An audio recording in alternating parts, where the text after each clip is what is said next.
Today, we have an incredible show. We're going to talk about today how to develop a network and a community around your business that enables you to grow your business. We're going to talk about why creating content around yourself and your brand today is so critical. And the icing on the cake, how to launch and create amazing, incredibly engaging live events that will help you grow a community that will drive growth to your business.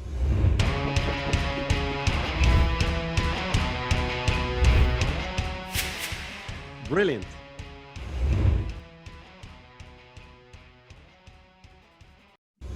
I think it's critical before you start or you want to launch a virtual event is you have to have a network. You have to have a group of people that will show up, or else you're going to be in the room by yourself. Okay. So you have to have a network of people that you know will show up. So once you have that, hopefully you have an email platform or tool that you can use, not just Gmail, which is fine, but I highly recommend you have something like a MailChimp or, some people use Constant Contact or whatever the tools are out there so that you can begin to automate your systems. So I'm going to be talking about things that I don't personally do. The front, I recommend if you're a business owner, high level thinker, visionary, you have teams to do this stuff for you. So I have teams of people that I've been able to leverage from On Air Brands because PodMAX didn't exist. So the On Air Brands team is still the PodMAX team, but eventually it will become two separate teams, or not, but we'll see. So I had teams in place, and those teams were really good at email marketing. Those teams are really good at communication. Those teams, people on the team, really good at writing. So if you have those pieces and maybe they're all in you, you want to communicate with people on a regular and consistent basis. What's happening, even before the event. I love selling something before it exists, Isar. So I used to talk about the concept to sort of get a gauge of how people feel about the event, right? I'm going to do this. I already would talk about it as if it existed. I'm doing this. And then people would nod their head. That sounds great. Would you come to this event? Would you pay to go to this event? As soon as I start to get yeses and signups, then I realize, okay, I have to build this thing. Then once they're there and they start to receive communications from you, it's a no-brainer, right? They're like, yeah, I'm interested in doing this. How do I sign up? So obviously you want to have some sort of pay portals for people so they can sign up online, right? Whether it's PayPal or, Shopify, whatever tools out there. So you want to be able to have a quick and easy way for people to give you payment. So then once you have all of that set up, you're going to have to figure out which tool you're going to use to broadcast, whether it's Zoom. Some people are using StreamYard, which is fantastic. I love StreamYard. There's the old school. Whenever I hear someone say, I'm going to a go-to meeting, I'm like, this, what is it, 2003? People say they're still using it. But Zoom is the platform to do a lot of this really cool stuff. So once you have all of these pieces and you know what you want to do, outlining what your event looks like, whether it's, a half a day, a full day, multi-days, you want to be able to map out what does the agenda look like? What are we doing? What's the flow like? And you want to be able to do a dry run, right? I understand maybe a multi-day event is difficult to do a dry run, but you want to have a team or at least trusted advisors that can experience this with you. So before launch, we already knew the live event. We experienced it multiple times. Let's do that virtually. So we didn't necessarily do a lot of dry runs virtually, but we did test the tool. We did test everything before we went live. And then we just did it. We just pushed record and everyone showed up. But trust me when I say that you have to have teams. You can't do all of this by yourself. You have to have people that you trust on the back end that are handling all the other stuff, because you're going to be busy as an entrepreneur that's running the event or emceeing the event.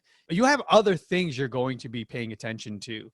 So those are the critical steps. And then when you actually experience the event, it's going to go like a wedding. The day just flashes and then you don't realize what happened. Here's a piece of advice that I highly recommend. And we only did this once and we never did it again. Whenever you say you're going to end it, say it's 3 o'clock hour, 4 or 5 o'clock hour, end it. Don't have the awkward pause. Don't have the awkward conversations. The event is over. You're shutting the light off. And then what happens is, and I don't know if we were recording at this time, it leads them wanting more. They want more of you because they realize, oh my goodness, what just happened? And the door's closed and they're standing out there waiting for the club to open again. You know, they're like, I'm just going to sleep here until the next one, you know. Our magnet for this particular event, this doesn't apply to every event, depends on what is your offering, you know, whether it's a mastermind or you're going to educate them with expert keynotes, they're going to talk about a specific subject matter experts.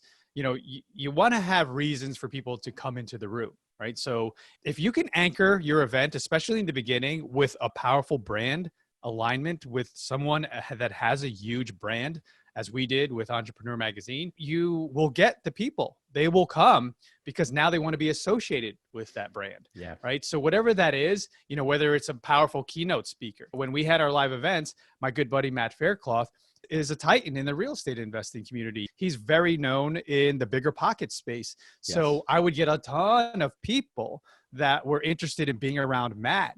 But I knew that that was not the long term. Like, I can't invest in Matt forever. They have to have other hooks, as you said. And that's why I would always put stellar people on stage, other brands, be associated with other brands. And now that's really become, you know, the course for success. And everything we do is we're always looking. We're booked out now, Isar, 3-4 months ahead. That's amazing. And I'm already speaking to all these big brands that are booking for those events, you know, all the way out into January and February. So that's critical, is brand alignment. Yeah. I think it's the whole concept of guilty by association is extremely powerful once you learn how to leverage that. And everybody wins, right? So it's not like you're taking advantage of the brand or the person or whoever. They win because they get exposed to relevant audiences that otherwise they wouldn't be exposed to. So I think it's phenomenal what you're doing.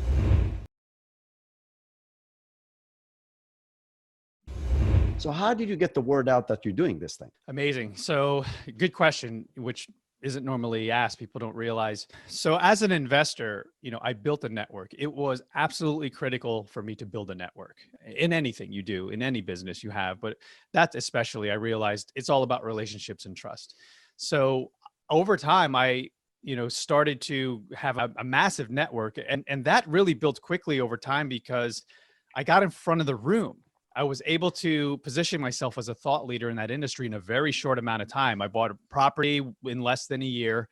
And then I started to share what I learned from that, because a lot of these investors keep coming to events and meetups and they don't ever pull the trigger on anything.